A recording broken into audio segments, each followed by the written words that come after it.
গুৰুত্বপূৰ্ণ খবৰ মুখ্যমন্ত্ৰী হিমন্ত বিশ্ব শৰ্মাই চ্যালেঞ্জ দিছে আমি অসমীয়াৰ প্ৰাণৰ শিল্পী জুবিন গাৰ্গক ন্যায় দিমেই জুবিনক ন্যায় দিয়াৰ দায়িত্ব ৰাজ্য চৰকাৰৰ আমি নিষ্ঠাৰে পালন কৰিম সেই দায়িত্ব মুখ্যমন্ত্ৰী হিচাপে নহয় অনুৰাগী হিচাপে নামিছো জুবিনক ন্যায় দিয়াৰ সংগ্ৰামত জুবিন গাৰ্গক এনেদৰে ন্যায় দিমেই বুলি মুখ্যমন্ত্ৰী হিমন্ত বিশ্ব শৰ্মাই এতিয়া চ্যালেঞ্জ দিছে এটা ডাঙৰ খবৰ এই মুহূৰ্তত লৈ আহিছো মুখ্যমন্ত্ৰী হিমন্ত বিশ্ব শৰ্মাই ডাঙৰ মন্তব্য কৰিছে অসমীয়াৰ প্ৰাণৰ শিল্পী জুবিন গাৰ্গক আমি ন্যায় দিমেই চ্যালেঞ্জ কৰিছে মুখ্যমন্ত্ৰীগৰাকীয়ে চ্যালেঞ্জ দিছে জুবিনক ন্যায় দিয়াৰ দায়িত্ব ৰাজ্য চৰকাৰৰ আমি নিষ্ঠাৰে সেই দায়িত্ব পালন কৰিম মুখ্যমন্ত্ৰী হিচাপে নহয় অনুৰাগী হিচাপে জুবিনক ন্যায় দিয়াৰ সংগ্ৰামত নামিছো বুলি এতিয়া ডাঙৰ মন্তব্য মুখ্যমন্ত্ৰী হিমন্ত বিশ্ব শৰ্মাৰ আৰু জুবিন গাৰ্গক ন্যায় দিমেই বুলি মুখ্যমন্ত্ৰী হিমন্ত বিশ্ব শৰ্মাই এনেদৰে চ্যালেঞ্জ দিছে এটা ডাঙৰ খবৰ আমি জুবিন গাৰ্গক ন্যায় দিমেই ডাঙৰ মন্তব্য আছে মুখ্যমন্ত্ৰীগৰাকীৰ মন্তব্য শুনাম কিন্তু তাৰ পূৰ্বে তথ্য লৈ আহিছো আচলতে মুখ্যমন্ত্ৰী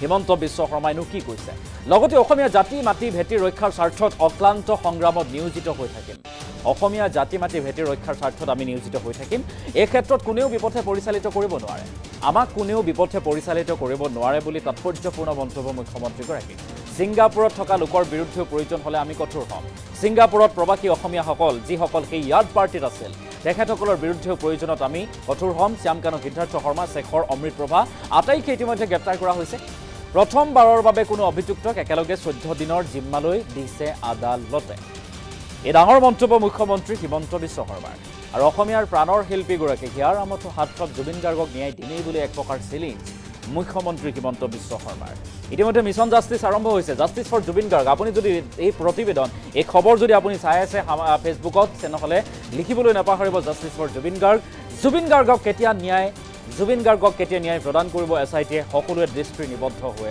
আছে তাৰ মাজতে মুখ্যমন্ত্ৰী হিমন্ত বিশ্ব শৰ্মাৰ এক ডাঙৰ মন্তব্য হেয়া হৈছে মুখ্যমন্ত্ৰীয়ে চ্যালেঞ্জ দি কৈছে জুবিন গাৰ্গক ন্যায় দিমেই মন্তব্য আছে মুখ্যমন্ত্ৰীগৰাকীৰ মন্তব্য মই জুবিনকো ন্যায় দিম আৰু অসমৰ জাতি মাটি ভেটি ৰক্ষাৰ বাবেও মই অক্লান্ত সংগ্ৰামত নিয়োজিত হৈ থাকিম আপোনালোকক মই প্ৰত্যাহ্বান জনালো চ্যালেঞ্জ কৰিলো উচ্ছেদেই হওক অসমৰ পৰা বিদেশী নাগৰিক বহিষ্কাৰেই হওক বা জুবিনক ন্যায় প্ৰদান কৰাই হওক এইখন চৰকাৰে কাৰো ওচৰত শিৰ নত নকৰে মাত্ৰ অসমবাসীৰ ওচৰত শিৰ নত কৰিব ফটোশ্বপ কৰি কোনোবাই যদি ভাবে হিমন্ত বিশ্ব শৰ্মাক দুৰ্বল কৰিব পাৰিব কোনোবাই যদি ভাবে ভুৱা ফটোগ্ৰাফ উলিয়াই হিমন্ত বিশ্ব শৰ্মা সেই প্ৰচেষ্টা আপোনালোকে নকৰিব মই আকৌ এবাৰ আপোনালোকক অনুৰোধ কৰিম মই আজি ফেচবুকৰ পিছত মই 2020 চনত জুবিনৰ বিষয়ে কোৱা কথাকেইটা এবাৰ আপোনালোকে শুনি ল'ব তেতিয়া আপোনালোকে বুজি পাব যে আমি সকলো জুবিনৰ অনুৰাগী শ্ৰদ্ধাৰ ৰাইজ কেতিয়াবা কাকতলীয়া সংযোগ হয় কেতিয়াবা ডেলিভাৰেড হয় যোৱা কালিৰ পৰা এখন নতুন নাটক আৰম্ভ কৰা হৈছে শ্যামকানু মহন্ত উচ্চতম ন্যায়ালয়ত কেনেকৈ যাব পাৰে কোনোবা উচ্চতম ন্যায়ালয়ত যাব খুজিলে তাক কোনেও ৰখাব নোৱাৰে কাৰণ সমগ্ৰ বিশ্বৰ পৰা আজিকালি ইণ্টাৰনেটৰ জৰিয়তে উচ্চতম ন্যায়ালয়ত কোনোবাই আবেদন কৰিব পাৰে ন্যায় বিচৰাৰ অধিকাৰ সকলোৰে আছে মই মুখ্যমন্ত্ৰী এগৰাকীয়ে কেনেকৈ মানুহক বাধা দি ৰাখিম যে আপোনালোক উচ্চতম ন্যায়ালয়ত নাযাব কিন্তু উচ্চতম ন্যায়ালয়ত শ্যামকানু মহন্তই কি আবেদন কৰিলে যে অসম পুলিচৰ ওপৰত মোৰ বিশ্বাস নাই এছআইটিৰ ওপৰত মোৰ বিশ্বাস নাই ৰাজ্যখনৰ টপ এক্সিকিউটিভ অৰ্থাৎ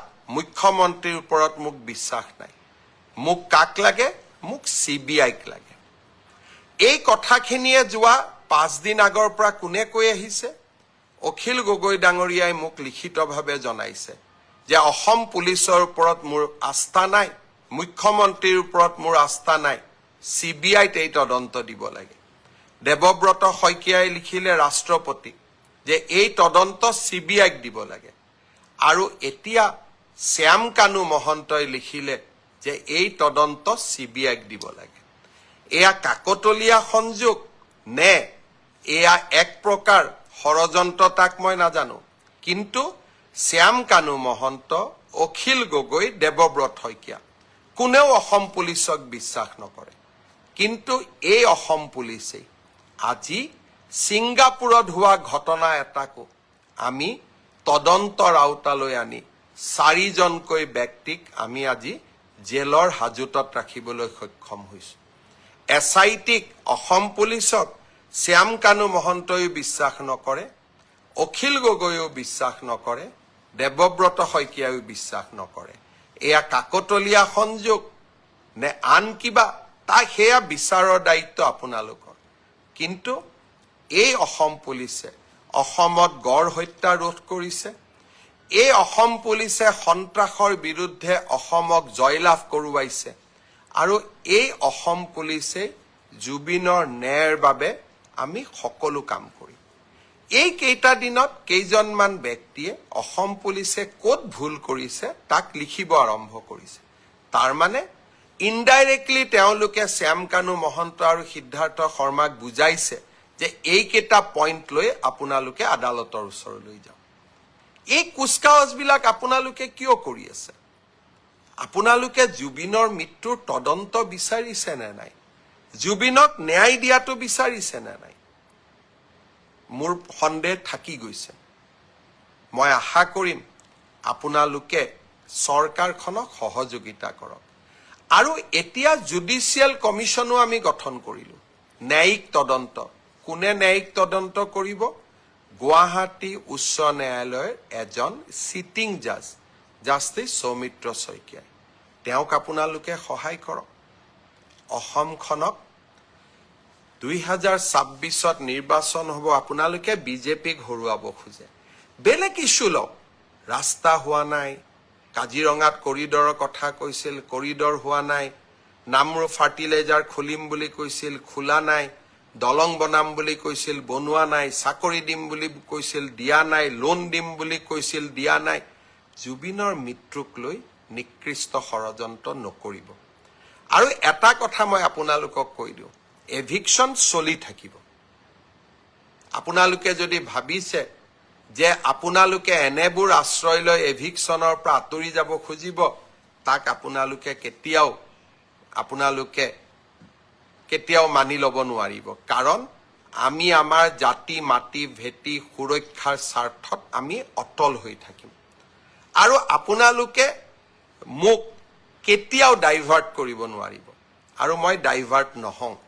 মই জুবিনকো ন্যায় দিম, আৰু অসমৰ জাতি, মাটি, ভেটি ৰক্ষাৰ বাবেও মই অক্লান্ত সংগ্ৰামত নিয়োজিত হৈ থাকিম। আপোনালোকক মই প্ৰত্যাহ্বান জনালোঁ, চেলেঞ্জ কৰিলোঁ। আপোনালোকে আপোনালোকৰ নিকৃষ্ট খেলখন খেলি থাকক। অসমবাসী ৰাইজৰ অজস্ৰ আশীৰ্বাদ মোৰ মূৰৰ ওপৰত আছে। মা কামাখ্যা, মহাপুৰুষ শ্ৰীমন্ত শংকৰদেৱৰ আশীৰ্বাদেৰে আমি অসমখনৰ জাতি, মাটি, ভেটি ৰক্ষা কৰিম। এভিকশ্যন চলি থাকিব, বিকাশৰ কৰ্মযজ্ঞ চলি থাকিব। আৰু জুবিনক যোৱা ফেচবুক লাইভত মই এটা কথা উল্লেখ কৰিছিলোঁ যে আমি সকলো জুবিন গাৰ্গৰ অনুৰাগী। কোনোবা এজনে ভাবিব পাৰে যে মই বেছি ডাঙৰ অনুৰাগী, কোনোবা এজনে ভাবিব পাৰে যে মোতকৈ আৰু ডাঙৰ অনুৰাগী কোনো নাই। কিন্তু প্ৰকৃত সত্যটো হ'ল যে প্ৰতিগৰাকী অসমবাসীয়েই জুবিনৰ অনুৰাগী। আমি কোনো বেছি নহয়, কোনো কম নহয়। আৰু বহু ক্ষেত্ৰত মই ভাবোঁ যে জুবিনৰ মৃত্যু, জুবিনৰ হত্যা, জুবিনৰ মৃত্যু, জুবিনৰ দুখজনকভাৱে জুবিন আমাৰ মাজৰ পৰা আঁতৰি যোৱা, এই ঘটনাই প্ৰতিজনকে কৰবাত নহয় কৰবাত আমাৰ অন্তৰ আত্মাক আঘাত দিছে। আৰু এজন জুবিনৰ অনুৰাগী হিচাপে মই তাৰ ব্যতিক্ৰম নহয়। আৰু সেয়েহে এটা দিনৰ ভিতৰতে ছিংগাপুৰত পষ্টমৰ্টেম কৰি দিল্লীলৈকে তেখেতৰ পাৰ্থিৱ শৰীৰ লৈ অহা, দিল্লীৰ পৰা অসমলৈ লৈ আহি তেখেতক লাখ লাখ ৰাইজৰ দৰ্শনৰ বাবে পাৰ্থিৱ শৰীৰক সুৰক্ষিত কৰি ৰাইজৰ দৰ্শনৰ বাবে মুকলি কৰি দিয়া আৰু শেষত সোণাপুৰত এক সুন্দৰ স্থানত তেখেতক বিদায় দিয়া, এই সমগ্ৰ প্ৰক্ৰিয়াটোত মই অসমৰ মুখ্যমন্ত্ৰী হিচাপে নহয়, জুবিনৰ এজন অনুৰাগী হিচাপে নিজকে নিয়োগ কৰিছিলোঁ। যোৱা ফেচবুক লাইভত মই ৰাইজক প্ৰতিশ্ৰুতি দিছিলোঁ যে জুবিনক ন্যায় দিয়াৰ দায়িত্ব ৰাজ্য চৰকাৰৰ আৰু ৰাজ্য চৰকাৰে সেই দায়িত্ব নিষ্ঠাৰে সৈতে পালন কৰিব। আৰু আপোনালোকে দেখিলে ইয়াৰ ভিতৰতে আমি এই ঘটনাৰ লগত জড়িত বুলি সন্দেহ কৰা শ্যামকানু মহন্ত, সিদ্ধাৰ্থ শৰ্মা, শেখৰজ্যোতি ভূঞা, অমৃতপ্ৰভা মহন্ত আটাইকে আমি গ্ৰেপ্তাৰ কৰিলোঁ আৰু 14 দিনৰ বাবে পুলিচৰ ৰিমাণ্ড ল'বলৈ সক্ষম হ'লোঁ। সাধাৰণতে কোনো ন্যায়ালয়ে 14 দিন পুলিচ ৰিমাণ্ড নিদিয়ে। এই ক্ষেত্ৰত আমাৰ প্ৰচেষ্টাই এটা ব্যতিক্ৰমী ৰূপ ল'লে। প্ৰথমবাৰৰ বাবে আমি কোনোবা এজন অভিযুক্তৰ বিৰুদ্ধে 14 দিনৰ পুলিচৰ ৰিমাণ্ড ল'বলৈ সক্ষম হৈছোঁ। যিসকল অধিবক্তা আছে তেওঁলোকে জানে আদালতে 3 দিন 4 দিন কৰি ৰিমাণ্ড দিয়ে, কিন্তু একেলগে আমি 14 দিনৰ ৰিমাণ্ড ল'বলৈ সক্ষম হ'লোঁ।